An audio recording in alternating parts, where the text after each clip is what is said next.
ನಮ್ಮ ಕಡೆಯವರು ತಂದೆ ತಾಯಿ ಬಿಟ್ಬಿಟ್ಟು ಇಲ್ಲಿ ಪಿ ಜಿಯಲ್ಲಿ ಅಲ್ಲಿ ಉಳ್ಕೊಂಡ್ಬಿಟ್ಟು ಅವ್ರಿಗೆ ಊಟ ಸರಿಯಾಗಿ ಸಿಗಲ್ಲ. ಸುಮಾರು ಒಂದು 20-25 ವರ್ಷದಿಂದನೂ ಕಾನೋಳಿಗಳ ಭಾಳ. ಉತ್ತರ ಕರ್ನಾಟಕ ಜನ ಬರೀ ಜೋಳದ ರೊಟ್ಟಿನೇ ತಿಂತಾರೆ, ಇಲ್ಲಾಂದರೆ ಅವ್ರು ವಾಪಸ್ ಹೋಗ್ತಾರೆ, ಬೇರೆ ತಿನ್ನೋದಿಲ್ಲ.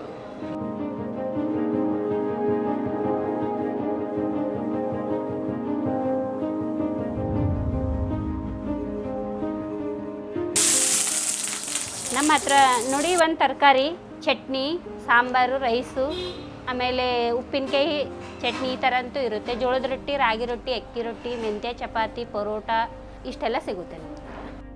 ಒಂದು ದಿವಸ ಮಾಡಲಿಲ್ಲ ಅಂದರೆ ಟೊಮೆಟೊ ಚಟ್ನಿ ಮತ್ತು ಮರು ದಿವಸ ಕೇಳಿಬಿಡ್ತಾರೆ ಯಾಕೆ ಮಾಡಿಲ್ಲ ಅಂತೇಳಿ.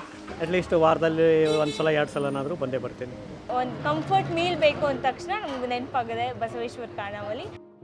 ನಮ್ಮೂರು ತುಂಬ ಮಿಸ್ ಮಾಡ್ಕೋತೀವಿ. ಯಾರು ಮಾತಾಡೋಕ್ಕೂ ಟೈಮ್ ಸಿಗಲ್ಲ. ಈ ಥರ ತುಂಬ ಮಿಸ್ ಮಾಡ್ಕೋತೀವಿ ನಮ್ಮ ಕಡೆ. ಇಲ್ಲಿ ದುಡ್ಡು ಮಾಡ್ಕೊಂಡ್ಬಿಟ್ಟು ಊರಲ್ಲಿ ಹೋಗಿ ಶಿಫ್ಟ್ ಆಗಿಬಿಡೋದು ಅಷ್ಟೇ.